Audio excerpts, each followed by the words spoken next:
Na verdade, essas exposições, elas são muito mais graves do que um ato de pedofilia. O pedófilo que tem relações com um menor de idade, ele 10, 12 anos, ele pode alegar, exatamente como o assassino de crianças do filme do Fritz Lang, o Vampiro de Düsseldorf, que agiu por um impulso incoercível. Eu não tenho controle de mim mesmo. Eu não sou autor dos meus atos. Ele pode até alegar isso. Porém, os que estão fazendo essa exposição e os que estão colocando, vamos dizer, dando instruções de erotismo às crianças nas escolas, não estão agindo por um impulso incoercível, estão agindo por uma premeditação que começou, no mínimo, há 50 anos atrás.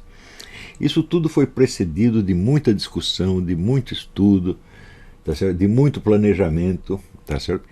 E está sendo executado com uma sutileza e uma precisão admiráveis, de certo modo. E por isso mesmo, essas coisas constituem um crime muito maior do que qualquer ato de pedofilia. Porque eles não estão fazendo praticando pedofilia em público, nem sequer fazendo propaganda da pedofilia, eles estão fazendo uma operação que se chama dessensibilização.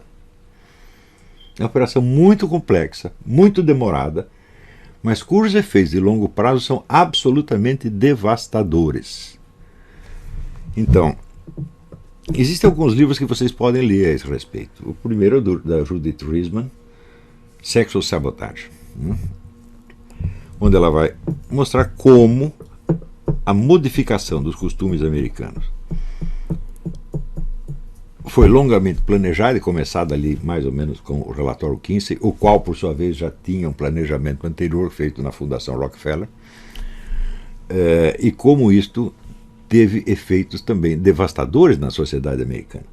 Tão devastadores que hoje em dia 50% dos casamentos terminam em divórcio, quer dizer, 50% das crianças são criadas sem um dos pais. E entre os negros, 75%. Daí aparece assim que os negros cometem, proporcionalmente, que são 12% da população, cometem 50% dos crimes, quer dizer, são evidentemente uma comunidade mais perigosa do que as outras. Eu digo, bom, mas 75% desses caras não têm pai, são criados por um padrasto, e o padrasto é estatisticamente o maior estuprador de criança que existe. Então você cria as crianças assim, depois você não quer que elas cometam crime. Quer dizer, a relação entre a criminalidade e a conduta sexual é uma coisa que você não consegue conectar imediatamente num caso em particular. É um efeito estatístico produzido sutilmente ao longo do tempo através de operações de engenharia social que não é qualquer idiota que faz. Tá certo?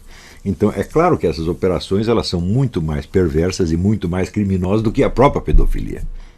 Porque elas são, vamos dizer, a produção em massa de pedofilia. Só que a produção não é imediata, leva 30, 40, 50 anos, e quando as coisas acontecem, o autor da coisa já morreu.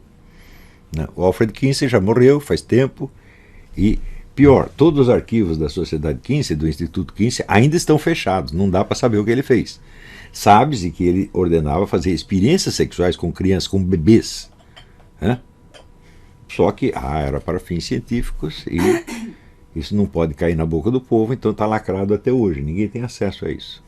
Sabe-se a coisa por testemunhos, inclusive de pessoas que foram usadas nesses experimentos. Daí, 50 anos depois, aparece um caso de pedofilia e você prende o pedófilo. Só que o pedófilo, ele é o assassino de crianças do Vampiro de Düsseldorf. É um impulso incoercível. Eu sou apenas um pobre doente. Mas o Alfred Kinsey não era apenas um pobre doente, ele não agiu por nenhum impulso incoercível, foi tudo longamente premeditado. Então é assim que você persegue, vamos dizer, o crime mais patente e mais vistoso, e o crime mais profundo, que é muito pior, você não consegue pegar. Se você acusar os caras de pedofilia, o delegado vai lá e fala, não tem pedofilia nenhuma, assim. De fato não houve nenhuma prática de pedofilia. O Estatuto da Criança e do Adolescente define como crime você mostrar a uma criança um ato sexual praticado entre duas crianças. Isto sim. Então, isto é enquadrável. Curiosamente, ninguém pegou a coisa por esse lado. Pegaram pelo lado vistoso. Não tem uma exposição que aparece os meninos pelados, né? Um ato sexual de adultos. Bom, não tem como você enquadrar isso. Ele mostrou um ato sexual de adultos para uma criança. Bom, é uma imoralidade, mas não há crime nisso aí. Quer dizer, você precisa conhecer exatamente a natureza das ações e qual o enquadramento jurídico, a tipificação jurídica cabível. Né? Mas no país que tem mais advogado por metro quadrado, tá certo? O Brasil tem mais advogado do que qualquer faculdade de direito no mundo, tá certo? Parece que ninguém sabe fazer uma tipificação mais. É uma coisa incrível. Por quê? A tipificação é uma operação, não é jurídica, é lógica. Se o sujeito não tem uma mentalidade lógica, ele pode ler as tipificações jurídicas 1000 vezes, pode decorar, saber todas de cor, não vai saber. Porque tipificar é enquadrar num tipo, ou seja, enquadrar um indivíduo uma espécie num gênero. Né?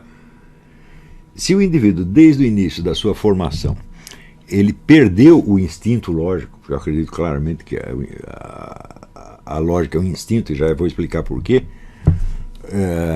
Se ele perde isso, se isso vamos dizer, deprimido, né, debilitado no indivíduo desde o ensino primário, ele pode tirar quantos diplomas de direito ele queira, não vai conseguir enquadrar coisíssima nenhuma. E é o que acontece hoje, tá certo? Então, estou recomendando alguns livros. O segundo livro é o do livro do E. Michael Jones, Libido Dominandi.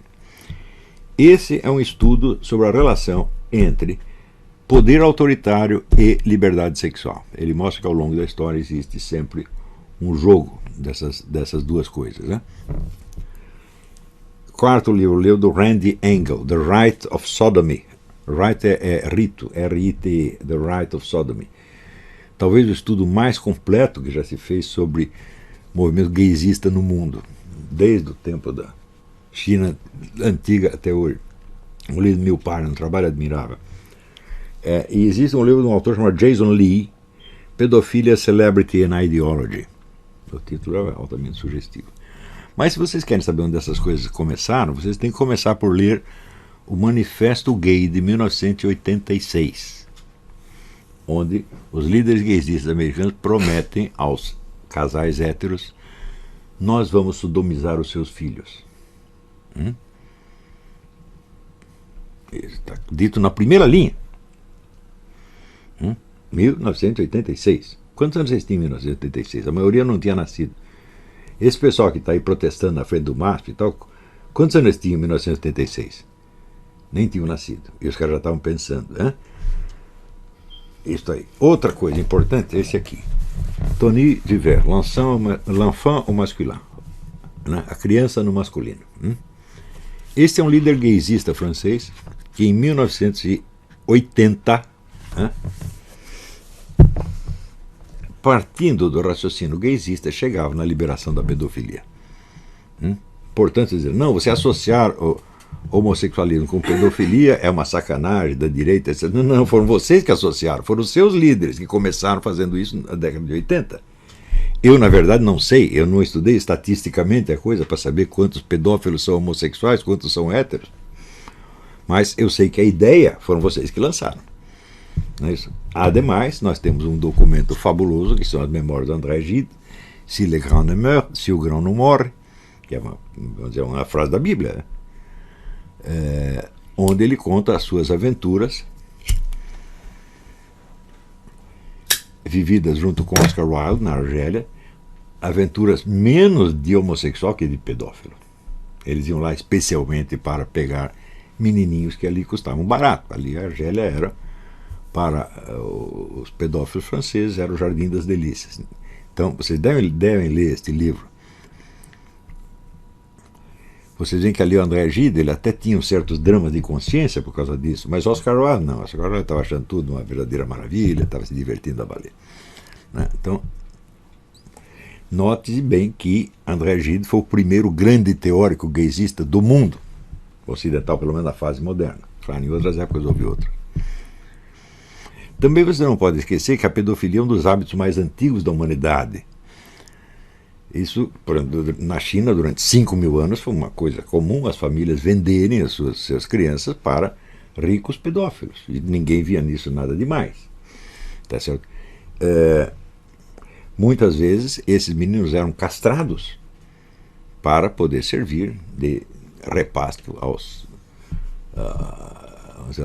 pedófilos ricos. Na Índia, no século passado, a Sociedade Teosófica, se tem aqui algum membro da Sociedade Teosófica, minha recomendação é saia, ou saia da sociedade ou saia do meu curso. A Sociedade Teosófica organizou a exportação de crianças indianas para os aristocratas pedófilos ingleses. Isso está lá documentado no livro do René Guénon. O René Guénon fala muito mal do método histórico, mas ele o aplicou perfeitamente bem nesse livro. Le Théosophisme, Histoire d'une pseudo-religion. O Teosofismo, História de uma pseudo-religião.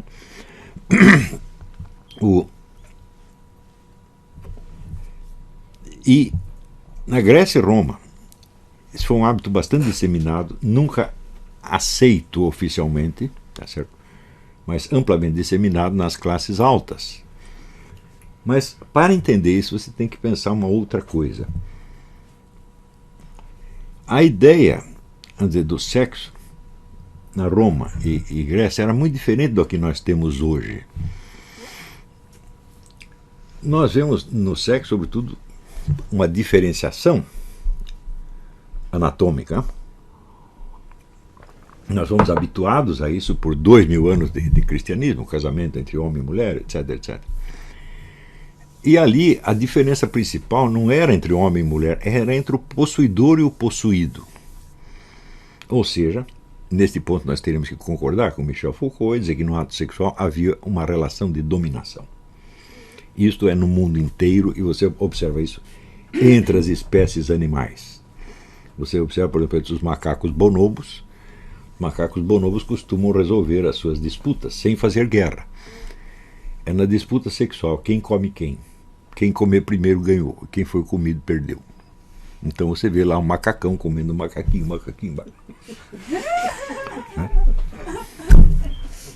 Então, vamos dizer, o sexo como dominação é um fato da natureza. Nós podemos não querer ver isto. Mas veja, na relação entre um homem e uma mulher, você tem um órgão penetrante e você tem um orifício penetrado. Ou seja, o homem remexe o organismo da mulher por dentro. E por mais que o cinema mostre as mulheres dançando em cima dos homens, a relação continua sendo de domínio. Isso é uma coisa óbvia. Tá certo? Uma coisa é você remexer o corpo do outro, outra coisa é você ter o seu corpo remexido. Tão remexido que você pode ficar grávida, e a sua vida vai ser todinha alterada. O homem teve ali por quanto tempo? 1 minuto, 2 minutos.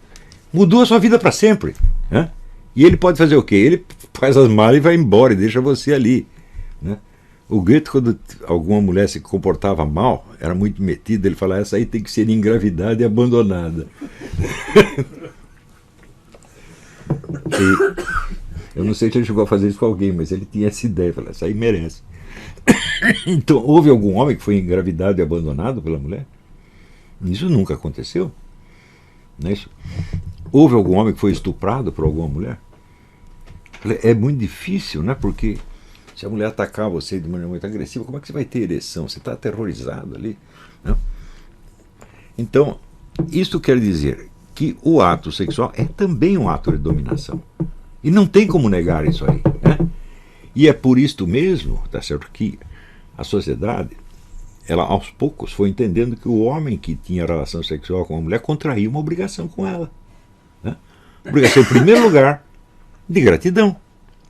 Por quê? Você foi o dominador, tá certo? Você reduziu a mulher a esta condição, vamos dizer, de abrir as pernas, deixar-se penetrar, deixar-se você remexer os órgãos dela por dentro, tá certo? E você sai ali todo bonito e gostoso, não deve nada, o que é isto? Né? Então ele contrai automaticamente uma obrigação, tá certo? E ela, o que ela vai fazer para se vingar dele? Vai lhe dar um filho, porra. Quer dizer, a mulher é dominada, e ainda devolve um presente para o homem. Agora, ele pode não considerar um presente, ele pode achar apenas que é uma folha de dívidas e preferir dar no pé. Então, vamos dizer, a relação de dominação está efetivamente presente em todo ato sexual. Tá certo? E, se for uma relação homossexual, também. Porque um vai comer e o outro vai ser comido. É impossível os dois fazerem a mesma coisa ao mesmo tempo. Eles podem até brincar, é o que se chamava troca-troca, né? Mas cada um vai desempenhar o seu papel, né? Tem até uma piada horrorosa que me contaram, que eu não vou contar a piada, só mencionar. Do jeito que foi parar na cadeia, chegou na cadeia, tudo negão de 2 metros de altura, e eles combinaram: não, aqui nós vamos ter que quebrar o nosso galho. Um dia eu sou homem, você é mulher, no dia seguinte a gente inverte. Não conta o resto da piada. Tá certo? Então,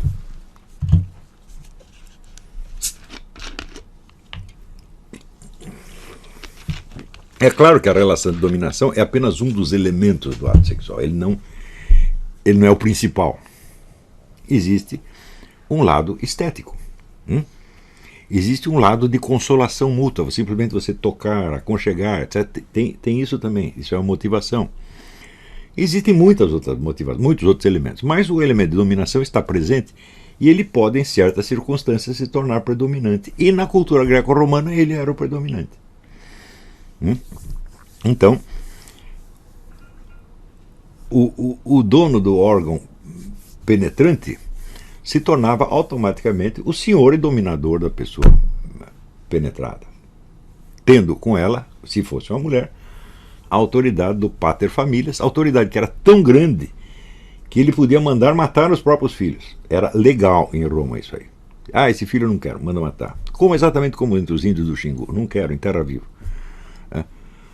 Você vê a extensão da autoridade do homem. Também se considerava o seguinte, que o homem romano, o homem da classe alta romano, ele tinha a obrigação de ser um sujeito educado, culto, racional, premeditado, senhor da sua vida. E as mulheres tinham o direito de ser completamente loucas, de ter chilique, etc., porque ninguém contava com elas e ninguém levava a opinião delas a sério. Então, a relação de domínio estava mais do que marcada, tá certo? Esta relação de domínio, ela é impossível de eliminar numa relação sexual. Impossível. Nenhuma relação... a única relação sexual igualitária que existe é a relação lésbica. Entre um homem e uma mulher não é possível, né? 2 mulheres lésbicas, elas podem fazer uma com a outra exatamente a mesma coisa ao mesmo tempo. 2 homens não podem fazer. E um homem e uma mulher também não podem fazer. Entenderam o que eu quis dizer? Então, a única relação sexual democrática que existe é o lesbianismo. O resto é tudo aristocrático.